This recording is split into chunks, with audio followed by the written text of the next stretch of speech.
로마서 2장입니다. 로마서 2장 2절, 3절, 2절만 우리 봉독합니다. 이런 일을 행하는 자에게 하나님의 심판이 진리대로 되는 줄 우리가 아노니 이런 일을 행하는 자를 판단하고도 같은 일을 행하는 사람아 내가 하나님의 심판을 피할 줄로 생각하느냐. 아멘. 오늘 우리가 읽은 말씀 2절에 보면 하나님의 심판이 진리대로 되는 줄을 우리가 아노라. 사도 바울이 그렇게 이야기를 합니다. 쉽게 이야기하면 하나님은 심판하시는 하나님이시다. 다시 하나님은 어떤 하나님? 심판하시는 하나님. 어떤 목사님이 이런 말씀을 했다고 그래요. 믿지 않는 사람은 하나님을 노골적으로 무시하고, 믿지 않는 사람들 하나님을 노골적으로 무시하고, 믿는 사람은 은근히 하나님을 무시한다. 그런 이야기를 하셨어요. 믿는 사람도 겉으로는 주여 주여 하면서 실제로 하는 행동은 하나님이 없는 것과 똑같이 살기 때문에 결국은 그들도 하나님을 무시하는 것이다. 이제 그런 이야기입니다. 그리고 하나님을 무시하는 것은 여러분 어리석은 일입니다. 왜냐하면 하나님은 반드시 심판하시는 분이시기 때문에, 하나님이 어떤 분? 심판하시는 하나님이시기 때문에. 그래서 사도 바울은 하나님은 심판하시는 하나님이시고 하나님의 심판은 진리대로 되는 것이다. 이제 그렇게 이야기하고 있습니다. 여러분, 우리가 무슨 일을 하든지 우리는 이제 앞뒤를 따져보고 일을 이제 합니다. 세상 사람들은 어떤 것이 나에게 더 유리한가, 어떤 것이 나에게 더 이익인가 하는 것을 따져보고 이제 일을 합니다. 그러나 신앙인들은 이익보다 더 중요한 기준을 가지고 이제 생각하고 살아야 되는데, 하나님이 뭐라고 하실까? 하나님이 어떻게 보실까? 하는 기준입니다. 하나님이 판단의 기준이 중요한 것입니다. 이렇게 해도 하나님이 괜찮다고 하실까? 이렇게 하면 하나님이 기뻐하실까? 하는 기준으로 생각하고 행해야 되는 것입니다. 그리고 이렇게 하나님의 눈으로 판단하는 것이 곧 믿음이라는 것입니다. 하나님은 심판하시는 분이시기 때문이라는 것입니다. 그래서 하나님은 작은 일에서 큰 일까지 놓치지 아니하시고요, 꼼꼼히 진리대로 판단하시고 진리대로 심판하신 분이심을 우리가 꼭 잊어서는 안 될 것입니다. 이제 우리에게 천만금이 생긴다고 해도 이것이 하나님 보시기에 옳은 것이 아니다 싶으면 하지 말아야 하는 것이고, 아무리 어려운 일이라고 해도 하나님이 기뻐하신 일이라고 하면 반드시 해야 하는 것입니다. 손해가 나더라도 해야 되는 것입니다. 그것이 하나님이 기뻐하신 일이라고 하면 나에게 손해가 있고 어려움이 있고 힘든 일이 있을지라도 해야 되는 것입니다. 하나님이 판단하시는 기준을 따르면 결탄코 우리의 삶은 실패하지 않습니다. 여러분, 이 사실을 우리가 꼭 생각해야 될 것입니다. 그래서 나의 유불리보다는 하나님이 원하시는 것이 무엇인가, 하나님이 기뻐하시는 것이 무엇인가 라고 하는 것을 물으면서 해야 되는 것입니다. 여러분, 우리의 하나님은 우리의 머리털의 수요까지 쓰시는 하나님이시라고 그랬어요. 이 말은 우리의 일거수일투식을 살피시고 아신다는 것입니다. 그러므로 우리는 늘 하나님께서 판단하시는 기준으로 보고 하나님의 판단의 기준으로 생각하고 행해야 될 것입니다. 여러분, 그런 기준, 그런 믿음이 우리에게 있기를 소망합니다. 그런데 하나님께서 우리를 심판하신다고 하실 때 정말 하나님께서 정말 진리로 심판하시는 것인가 하면서 하나님의 심판을 믿지 못할 때가 있습니다. 특별히 그 중에 하나가 뭐냐 하면 악인의 형통과 의인의 고난을 보면서 우리가 하나님의 심판, 하나님의 공의를 우리가 의심할 때가 있습니다. 정말 하나님이 살아계시다고 하면, 하나님께서 그 진리를 따라 심판하신다고 하면 왜 악인이 형통한 것이고 왜 의를 따라 살아가는 하나님의 사람들은 고난을 당하는 것인가, 뭐 이런 질문을 우리가 하고 이런 고민을 우리가 할 때가 있습니다. 그런데 여러분, 우리가 꼭 기억해야 될 것이 있어요. 악인이 형통한 것에는요, 두 가지 이유가 있어요. 악인이 잘 되는 데는 두 가지 이유가 있다는 것입니다. 첫째는 그들에게 회개할 기회를 하나님 주시기 위해서. 무슨 기회? 회개할 기회. 하나님께서 조금 더 기다리고 계시고 기다려보고 계시는 것입니다. 두 번째로 악인이 형통한 이유는요, 그들은 이미 버림을 받았기 때문에 그런 것입니다. 어떻게 해요? 버림을 받았기 때문에. 로마서 1장에 있는 말씀처럼 19절입니다. 하나님은 하나님을 알만한 것이 저희들에게 이제 있다라고 하는 말씀이 있어요. 하나님을 알만한 것이 그들에게 있음에도 불구하고 그들이 행하지 않으니까 하나님께서 그들을 내버려 두시는 거예요. 여러분, 믿지 않는 사람들에게도 하나님을 알만한 지혜와 지식이 있다는 거예요.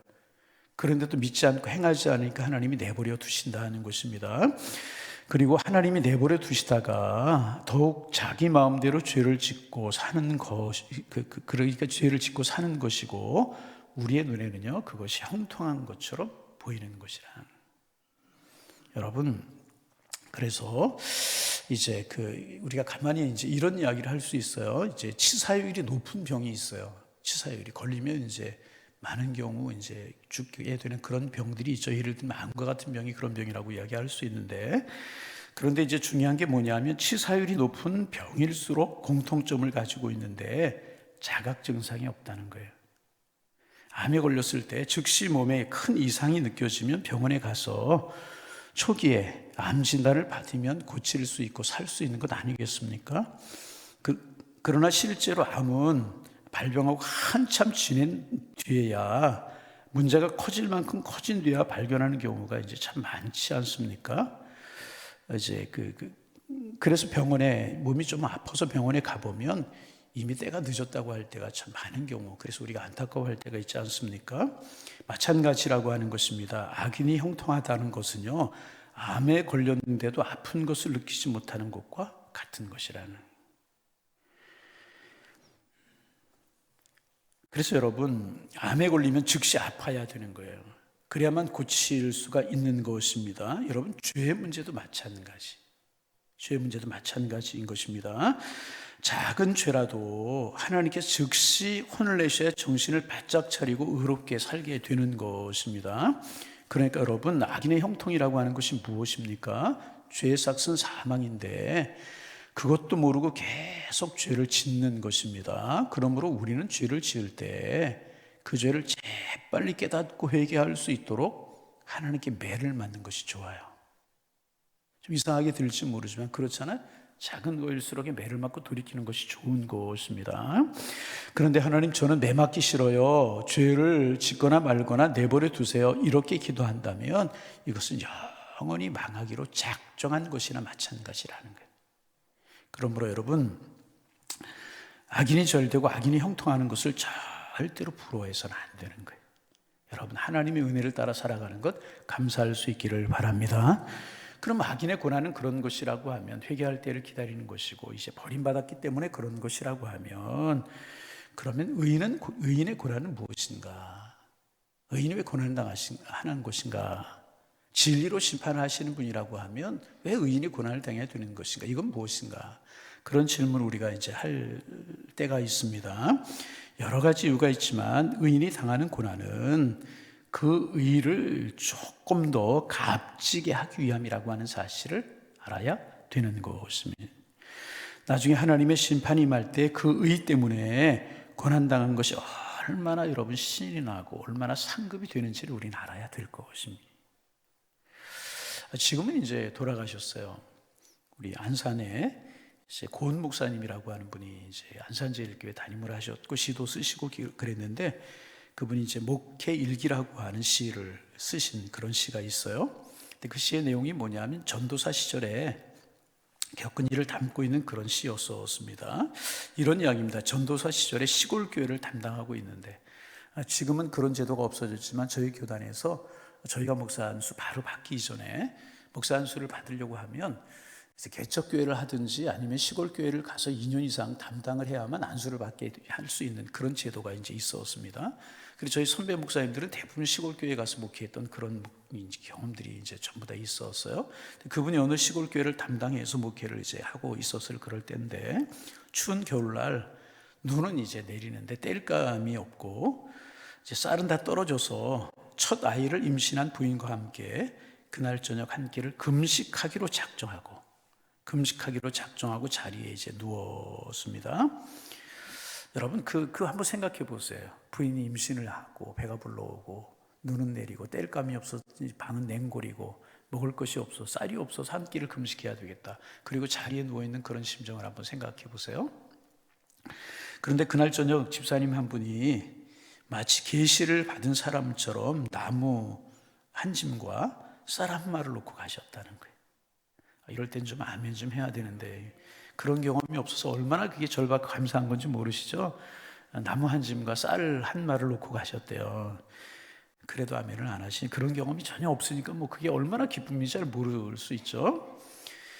그것을 밤늦게 밥을 지어서 밥상을 차린 뒤에 오늘도 우리에게 일용할 양식을 주셔서 감사합니다 라는 기도를 울면서 드리셨다고 그래요. 그런 내용을 이제 시로 쓴 그런 시였었는데, 여러분 지금은 그런 일 별로 없지만 여러분 이런 생각을 우리가 한번 해봅니다. 그 목사님이 하나님 앞에 서셨을 때 전도하 시절에 밥 한 끼 굶을 뻔했던 일을 생각하면서 기쁜 일일까 슬픈 일일까, 하나님 앞에 섰을 때, 하나님의 심판대 앞에 섰을 때 그게 기쁨이 될까 슬픔이 될까, 이런 생각을 좀 해봅니다. 틀림없이 기쁨이 되고 신나는 일이 아닐까. 왜 그렇습니까? 의리를 위하여 핍박을 받을 때 복이 있다고 하셨잖아요. 여러분 그렇잖아요. 주님을 위하여 고난을 당하고 굶는 것들 하나님 앞에 섰을 때 의로운 일 아니겠습니까? 여러분 다니엘이 하루에 3번씩 예루살렘을 향한 창문을 열어놓고 기도해요. 다니엘을 모함하려고 하는 모리배들이 다니엘에게 책을 잡으려고 했지만 아무런 책을 잡을 일이 없었어요. 그럴 때 기도하는 것을 보고 문제를 삼아가지고 다니엘을 죽이려고 했잖아요. 사자굴에 들어갔어요. 그게 하나님 앞에 섰을 때 슬픈 일일까요? 의로운 일이고 기뻐할 일일까요? 하나님 앞에 섰을 때 하나님은요 기뻐하시고 상 주실 것인 줄로 믿습니다. 그래서 여러분 우리가 꼭 기억해야 되는 것은 뭐냐 하면 의인의 고난은 절대로 두려워할 일이 아니라는 거예요. 내 욕심을 따라 내 고집을 따라 그거 아니고 의롭게 살려고 하다가 하나님의 뜻대로 살려고 하다가 하나님의 의를 이루고 하나님의 뜻을 이루려고 하다가 당하는 고난은요 절대로 두려워할 일이 아니라는 것입니다. 하나님께서는요 그래서 때때로 의인의 고난을 예비해 두실 때가 있습니다. 그럼 왜 하나님께서 의인에게 상을 내리시지 아니하시고 어려움을 겪게 하시는가? 이런 생각도 할 수가 있잖아요. 여러분 이제 에스더서라고 하는 책을 아시죠? 거기에 보면 에스더, 모르드게, 또 아하수에로 왕, 하만 이런 사람들이 이름이 이제 나옵니다. 그런데 모르드게가 그 당시 왕이었던 아하수에로 왕의 생명을 구한 적이 있어요. 이제 모르드게가 대궐문에 앉아 있다가 왕을 모살하려고 하는 음모를 듣고 에스더를 통해서 이 사실을 알려서 왕이 생명을 건진 일이 있었어요. 큰 공을 세우는 거잖아요. 그리고 여러분 모르드게가 왕의 생명을 구했으니 1등 공신으로 큰 상을 받아야 되는 것이 마땅한 것 아니겠습니까? 그럼에도 아하스에로 왕이 모르드게에게 상 주는 것을 까맣게 잊어버렸어요. 그런데 여러분 이제 그래서 여러분 소중한 상을 놓쳐서 억울할 것 이제 이제 같지 않습니까? 그런데 하나님이 하시는 일이 그 다음에 펼쳐지지 않습니까? 하나님이 하시는 일이 기가 막혀요. 이제 그 대궐문에 앉아 있는 모르드게가 그 당시 정계의 실력자였던 하만에게 무릎을 꿇고 절하지 않는 거예요. 그래서 하만이 모르드게를 밉게 보고 이 모르드게를 죽이려고 하는 계획을 세워요. 그리고 이제 모르드게가 미우니까 유대인들이 미운 거예요. 그래서 유대인들을 다 죽이려고 하는 계획을 세우지 않습니까? 그래서 모르드게를 죽여서 달 장대까지 마련해 두고 이제 그래요. 머리를 장대에다가 이제 꽂으려고.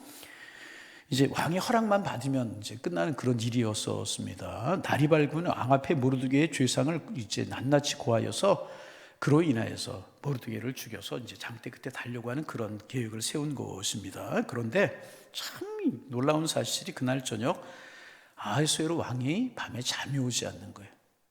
밤에 잠이 오지 않는 것입니다. 왜 여러분 잠이 오지 않았을까요? 여러분 가만히 보면 이게 이제 하나님이 개입하시고 간섭하시는 일이라고 말이에요. 모르든지 아수에로 왕이 잠이 오지 않는 거예요. 잠이 오지 않아서 뒤척뒤척 거리는 것이 아니라 일어나서 이 책 저 책을 뒤적이게 되는 거예요. 왕이 이 책 저 책을 뒤적이다가 왕국의 일기를 기록한 역대 일기를 보게 됩니다. 역대 일기를 읽게 됩니다. 그때 어떤 것을 보게 되냐면 모르드게가 왕의 목숨을 구한 사건을 발견하고 깜짝 놀랍니다. 그리고 상을 준 기록이 없는 거예요. 그리고 깜짝 놀라요. 야, 그래서 왕이 아이고 내가 바보 같은 짓을 했구나. 그 일을 잃어버리다니. 이제 그런 생각을 하게 혼자 중얼거리고 이제 그래요. 그래서 이제 날이 밝으면 이제 모르드게에게 상을 주려고 마음을 먹었습니다. 이제 어떤 상을 줄까? 이제 어떤 상을 내릴까? 큰 상, 왕의 생명을 구했으니 큰 상을 내려야 되는 것 아니겠습니까? 고민을 하고 이제 날이 밝았는데 마침 하만이 이제 그 모르드게를 죽이려고 하는 하만이 뜰에 그 날 아침에 서 있는 거예요. 그래서 이제 왕이 하만에게 물어요. 이런 사람이 있는데 어떤 상을 주면 좋겠느냐? 이야기를 모르드게라고 하는 이야기를 하지 않고, 근데 하만은 자기가 그것이 상 받을 일이라고 그렇게 자기를 두고 하는 이야기인 줄로 알아요. 여러분 생각해 보세요. 하만 악한 사람 잘 되는 것 같고 모르드게 의로운 사람 안 되는 것 같지 않습니까? 그런데 여러분 이 이야기의 결과를 우리가 알잖아요. 이 이야기의 결과가 어떻게 되었습니까? 마지막 하만이 죽고 모르드게가 살고 유다 백성들이 사는 그런 일이 벌어지잖아요. 그래서 여러분 꼭 우리가 기억해야 될 것은 뭐냐 하면 오늘은 과정이라는 거예요. 오늘은 결과가 아니라는 거예요. 결국 하나님께 심판하실 날이 있고 의인은 상을 받게 되어 있다는 것입니다. 그러기 여러분 성급해하지 말고 힘들어하지 말고 하나님의 때를 기다리고 믿음으로 살아가면 하나님이 우리를 축복하실 줄로 믿습니다. 하나님의 사람들 이거 열대로 흔들리거나 이거 잊어버리면 안 되는 것입니다. 하나님께서 분명히 말씀하셨잖아요. 심은 대로 거둘 것이라고. 하나님은 살아계시고 틀림없이 더 좋은 상을 주시기 위한 일이라고 하는 사실을 믿는 믿음으로 오늘을 살아야 될 것이라는 것입니다. 그래서 여러분 우리의 마음속에 이런 마음도 있어야 돼요. 하나님 내가 죄를 지으려고 하거든 하나님 혼내 주옵소서. 왜? 정신 번쩍 나게 해 주옵소서. 왜? 그대로 가면 망할 수밖에 없지만 하나님이 그 전에 막으시면 우린 복된 사람으로 돌이킬 수 있는 것이기 때문에. 두 번째, 악인의 형통을 불허하지 마옵소서. 우리 기도할 수 있어야 될 것입니다. 여러분 사탄이 뭐라고 해도 절대로 흔들리지 않게 하여 주옵소서. 그런 마음으로 우리가 살아갈 때 오늘 우리는 의로운 삶을 살아갈 수 있고 하나님 앞에서 행하는 삶을 살 수 있고 결국 우리 앞에 주님이 예비하신 축복이 있게 될 줄로 믿습니다. 그러기에 악인이 형통하든지 우리에게 고난이 있든지 그것 가지고 흔들릴 것이 아니라 하늘의 상급을 바라보면서 오늘의 믿음의 길을 걸어가면 결국 우리의 길이 복되고 세상 사람들의 길이 복되는 것이 아니고 우리의 길이 복되고 우리의 삶이 복되고 예비하신 축복 상급이 우리의 것이 되는 줄로 믿습니다. 오늘이 아니라 그날을 바라보며 오늘도 믿음으로 걸어갈 수 있는 심판의 날을 바라보며 걸어갈 수 있는 하나님의 사람들 되실 수 있기를 주님의 이름으로 축원합니다. 축원합니다. 하나님 아버지 오늘도 새날 저희들이 허락하여 주시고 주님의 전에 나와 기도함으로 오늘 한 날을 시작할 수 있도록 인도하여 주시오니 감사합니다. 주님과 함께 시작하는 이 한 날이 복된 날이 되게 하시고 주님 사랑에 감격해 하는 날이 될 수 있도록 하나님 축복하여 주옵소서. 하나님의 심판이 진리대로 되는 줄을 알고 믿을 수 있는 저희들이 되게 하옵소서. 그러기에 오늘 악인의 형통을 보고 부러워하지 않게 하시고 하나님이 우리를 사랑하신다는 사실을 생각하며 감사하며 살아가게 도와주옵시며 오늘은 과정이고 결과는 후에 주님 안에 진리대로 되어지는 줄을 믿는 믿음을 저희들이 허락하여 주옵소서. 하나님, 그래서 늘 우리가 하나님 앞에 행하는 삶의 모습이 되어서 우리의 삶이 당당한 삶이 될 수 있도록 하나님 축복하여 주옵소서. 하나님, 사탄이 뭐라고 할지라도 사탄이 우리의 마음을 어떻게 흔들지라도 우리 절대로 흔들리지 않으며 악인이 형통한 것을 부러워하지 아니하며 하나님께서 반드시 우리를 축복하실 그날이 있음을 믿음의 눈으로 바라보고 어제 살아온 대로 오늘을 살고 오늘 산 대로 내일을 살아갈 수 있는 진리의 말씀을 따라 살아갈 수 있는 저희들이 될 수 있도록 하나님 축복하여 주옵소서. 우리가 신앙생활하고 기도하고 예배하는 기준이 다른 것에 있지 않고 하나님 기뻐하는 것에 기준이 있게 주께서 인도하여 주셔서 오늘도 저희들이 하나님 앞에 기쁨이 되는 삶을 살아가도록 하나님 축복하여 주옵소서. 예수님의 이름으로 기도하옵나이다. 아멘.